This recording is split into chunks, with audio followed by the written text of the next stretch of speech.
KPT study classes में मैं doctor Abdul Hamid कक्षा 12 भूगोल की इस वर्चुअल कक्षा में एक बार फिर से उपस्थित हूँ।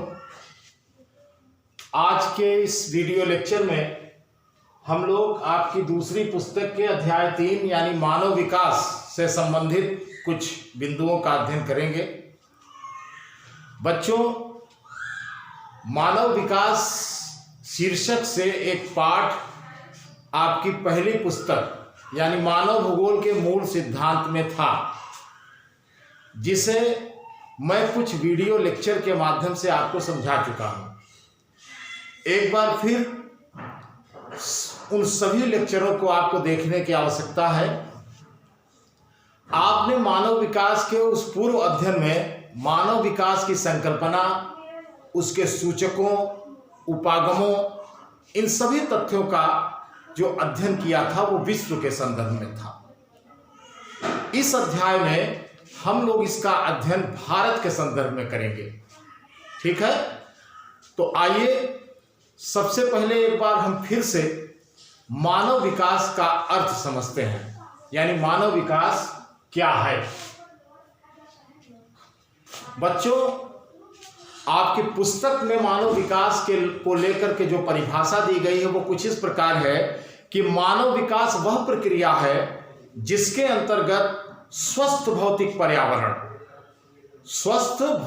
पर्यावरण, आर्थिक, सामाजिक एवं राजनीतिक स्वतंत्रता के साथ शिक्षा, स्वास्थ्य सेवाओं तथा सशक्तिकरण के अवसरों में वृद्धि शामिल है। निश्चित रूप से यह किताबी परिभाषा आपको थोड़ा कठिन लगती होगी, तो आइए इसे थोड़ा सरल बनाकर समझते हैं। यहां स्वस्थ भौतिक पर्यावरण का अर्थ है प्रदूषण रहित पर्यावरण, क्योंकि प्रदूषण युक्त पर्यावरण बीमार पर्यावरण होता है। तो सोचिए, जब पर्यावरण ही बीमार हो तो लोगों के स्वस्थ जीवन की कल्पना भला कैसे की जा सकती है। यानी शुद्ध साफ पानी, अच्छी उपजाऊ और रोग रहित मिट्टी, साफ हवा वाला वातावरण, इसी को हम स्वस्थ भौतिक पर्यावरण कहते हैं। इसी में एक ऐसा स्वस्थ आर्थिक परिवेश जहां लोगों को कमाने के पर्याप्त अवसर हों, रोजी कमाने के, रोजगार प्राप्त करने के पर्याप्त अवसर हों, तो यह आर्थिक स्वतंत्रता है। इसी प्रकार जब समाज में सभी वर्गों को बिना भेदभाव, बिना ऊंच नीच के जीवन जीने की समानता हो, तो ये उनकी सामाजिक स्वतंत्रता है।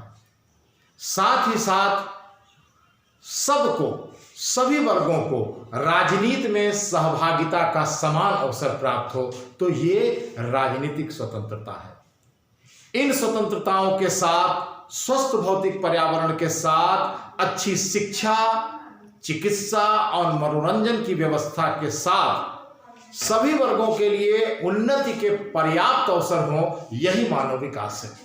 उम्मीद करता हूं कि इस परिभाषा को आप सरल ढंग से समझ गए होंगे कि मानव विकास वास्तव में क्या है। बच्चों, मानव विकास की इस संकल्पना में एक तथ्य और शामिल है, और वो है लोगों के समक्ष विकल्पों को बढ़ाना। ये भी समझ लीजिए, विकल्पों को बढ़ाने का क्या अर्थ है। विकल्पों को बढ़ाने का मतलब है कि लोगों के सामने उन्नति के लिए, तरक्की प्राप्त करने के लिए, विभिन्न क्षेत्रों में लाभ कमाने के लिए, यानी अपने को सशक्त बनाने और आगे बढ़ाने के लिए कई अवसर उपलब्ध हों, कई विकल्प अवसर उपलब्ध हों। यानी एक विकल्प से उसका काम न बने तो तुरंत उसको दूसरा विकल्प मिल जाए, तीसरा विकल्प मिल जाए। इसका अर्थ है कि अवसरों को बढ़ाना, ताकि उन अवसरों का लाभ प्राप्त करके अपना विकास संबंधित मनुष्य और वर्ग कर सके। ठीक है, चलिए अब हम अगले बिंदु पर आते हैं। विकास और मानव विकास, इनके बीच क्या संबंध है, इसको देखते हैं। आप ने पुस्तक का पाठ अवश्य पढ़ा होगा। पाठ की शुरुआत रेखा नाम की एक लड़की की कहानी से शुरू होती है। आज से 60 साल पहले रेखा का जन्म उत्तराखंड के एक छोटे से गांव में होता है। वहां परिवार में रेखा को एक लड़की होने का दंश भुगतना पड़ता है। उसके भाइयों को स्कूल जाने की स्वतंत्रता होती है, जबकि रेखा को घर में अपने मां के घरेलू कामों में हाथ बटाना पड़ता है। इसका अर्थ यह है कि उसको पढ़ने का अवसर नहीं प्राप्त होता है। जब रेखा थोड़ी बड़ी होती है तो उसका विवाह कर दिया जाता है। वह ससुराल चली जाती है और ससुराल में कुछ ही दिनों के बाद उसके पति की मृत्यु हो जाती है, यानी रेखा विधवा हो जाती है। और आप जानते हैं भारतीय समाज में विधवाओं की स्थिति बहुत खराब होती है। ससुराल में उसको तमाम परेशानियां झेलने पड़ती हैं, उसका शोषण होता है और वो बड़ा कष्टमय जीवन जीने लगती है। इस बीच उसका एक भाई जो अब दिल्ली में नौकरी कर रहा है, उसे अपने बहन के कष्ट का पता चलता है, तो वो अपनी बहन को ससुराल से हटा करके दिल्ली ले आता है। आपको सुनकर आश्चर्य होगा, कहानी में हमें यह पता चलता है कि जीवन में पहली बार रेखा बस में बैठती है। दिल्ली की तरफ सफर करते समय बस में बैठती है, फिर रेलगाड़ी में बैठती है। उसके लिए यह अनुभव बड़ा रोमांचकारी होता है। दिल्ली पहुंचने पर जब वो ऊंची ऊंची इमारतें देखती है, चौड़ी सड़कें देखती है साफ सुथरी, तब उसका आश्चर्य और बढ़ जाता है। उसे लगता है क्या बढ़िया विकास हो रहा है। लेकिन जल्द ही दिल्ली में उसे कुछ और वास्तविकताओं से उसका सामना होता है। जैसे उसका भाई उसे जिस मोहल्ले में ले जाता है, जहां उसका झुग्गी होती है, उसकी झोपड़ी होती है, वो एक गंदी बस्ती है। बजबजाती हुई नालियां, बदबूदार वातावरण, गंदा पानी। इसके साथ वो ये भी देखती है कि शहर चकाचौंध जरूर है, लेकिन बहुत भीड़ है, ट्रैफिक का शोर है। ट्रैफिक चौराहों पर छोटे छोटे बच्चे भीख मांग रहे हैं, लोग फुटपाथ पर सो रहे हैं। बहुत कष्टमय जीवन। यह देखकर रेखा को विकास का एक दूसरा रूप सामने आता है। अब आप सोचिए कि क्या चमचमाती सड़कें, उस पर दौड़ती चमकती हुई कारें, मेट्रो ट्रेन, ऊंची ऊंची इमारतें, बड़े बड़े मॉल, ये विकास है? अगर ये विकास है तो फिर फुटपाथों पर सोए हुए लोग, गंदी झोपड़ियों में नारकीय जीवन जीते हुए लोग, शहरी कूड़े में से खाना बीनकर खाते हुए लोग, गरीब रिक्शा खींचते हुए मजदूर, गंदा पानी पीने को मजबूर लोग, ये क्या है? ये भी तो उसी विकास का एक रूप है, एक अंग है।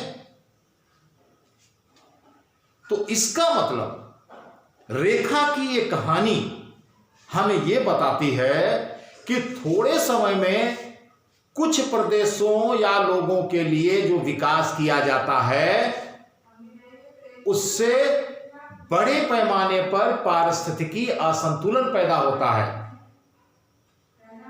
पारिस्थितिकी असंतुलन के साथ अनेक लोगों के समक्ष गरीबी और कुपोषण की स्थिति भी पैदा होती है। यानी ये विकास तमाम लोगों के लिए, कुछ लोगों के लिए तो विकास का अवसर पैदा करता है, लेकिन एक बड़े वर्ग के लिए कुपोषण और गरीबी का कारण बनता है। आधुनिक समय में ज्यादातर ऐसा माना जाता है कि कंप्यूटरीकरण, औद्योगिकरण, तीव्र परिवहन और संचार का जो जाल फैल रहा है, और उत्तम शिक्षा प्रणाली, उन्नत चिकित्सा व्यवस्था आदि विकास के प्रतीक हैं। पर सवाल यह है कि क्या यह भारत में सभी को उपलब्ध है?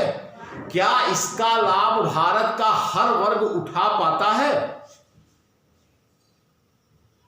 क्योंकि इसका लाभ एक सीमित यानी छोटे से समृद्ध वर्ग के लोग ही उठाते हैं। एक बड़ा गरीब वर्ग आज भी इन सुविधाओं से कोसों दूर है। उसके लिए इन सुविधाओं का प्राप्त करना, इन सुविधाओं का लाभ लेना उसके लिए आज भी किसी सपने से कम नहीं है। वास्तव में विकास का यह मॉडल यूरोप केंद्रित मॉडल है, या फिर ऐसा कह सकते हैं कि यह पश्चिमी मॉडल है, क्योंकि वहां के लोग, अधिकतम लोग इतने समर्थ हैं, समृद्ध हैं कि वो इन तमाम सुविधाओं का लाभ उठाने में सक्षम हैं। भारत में उपनिवेशवाद, सीमांतवाद, सामाजिक भेदभाव और प्रादेशिक असमानता आदि विकास का एक अलग ही चेहरा दिखाते हैं। वास्तव में भारत में विकास अवसरों के साथ साथ उपेक्षाओं और वंचनाओं का भी एक रूप सम्मिलित रूप से सामने लाता है। उपेक्षा तमाम छोटे वर्गों की, वंचना का मतलब है वंचित होना, वो तमाम इन सुख सुविधाओं से वंचित हैं। ऐसे में एक बहुत बड़े वर्ग के मानव विकास की कल्पना इन परिस्थितियों में नहीं की जा सकती है। ठीक है।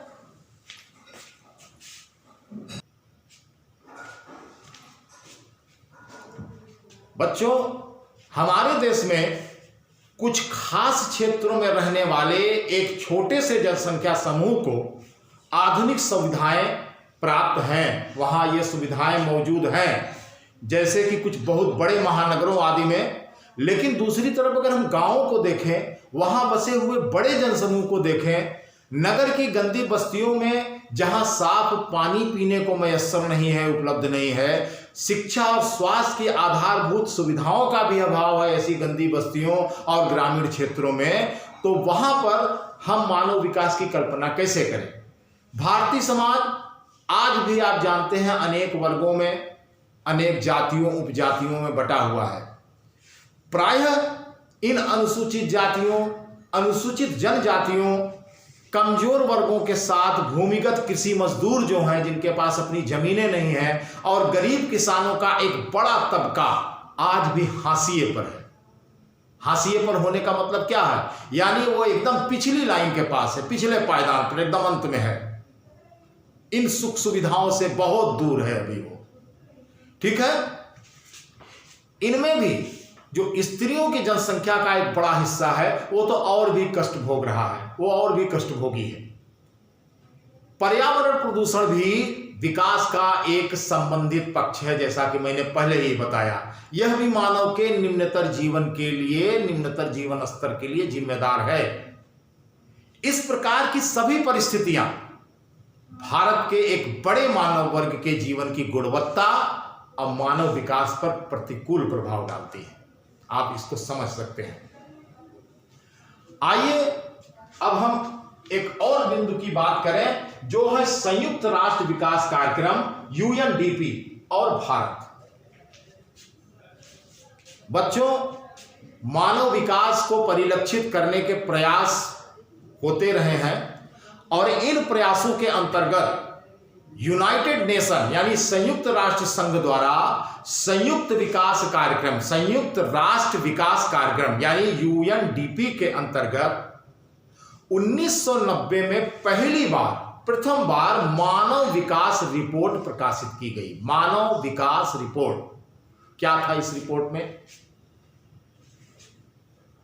यह संस्था तब से यानी उस 1990 के बाद से यह संस्था यानी जो हमारा संयुक्त राष्ट्र संघ है, यह यूएनडीपी कार्यक्रम के अंतर्गत हर साल यह रिपोर्ट प्रकाशित करता है।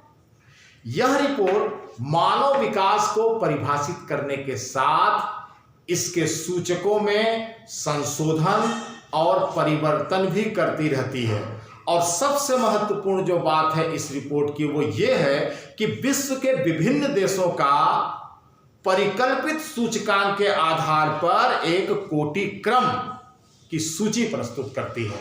यानी वहां के कुछ आधारों को आधार बनाकर, कुछ चीजों को आधार बना करके वो पूरी दुनिया की एक लिस्ट जारी करती है, जिससे पता लगता है कि विकास के सूचकांक में कौन सा देश किस नंबर पर है। ठीक है।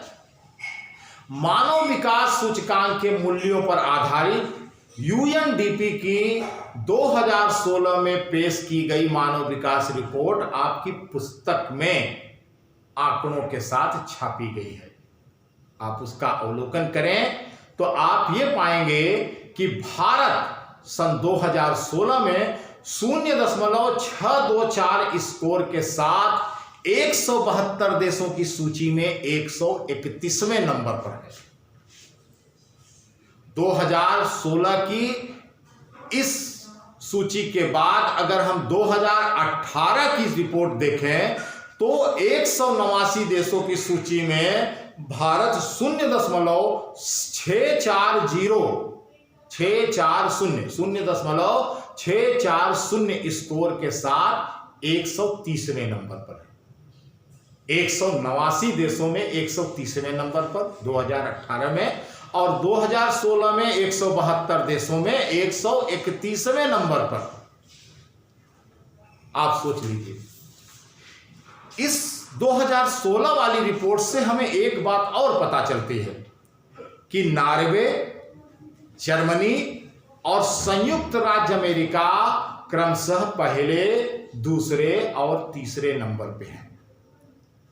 यूएनडीपी की यह सालाना रिपोर्ट वास्तव में एक प्रकार की खुशहाली या संतुष्टि का इंडेक्स है। मानव विकास सूचकांक में भारत की इतनी निचली पायदान पर होना बेहद दुर्भाग्यपूर्ण है, हमारे लिए बेहद चिंता का विषय है और शर्म का भी विषय है।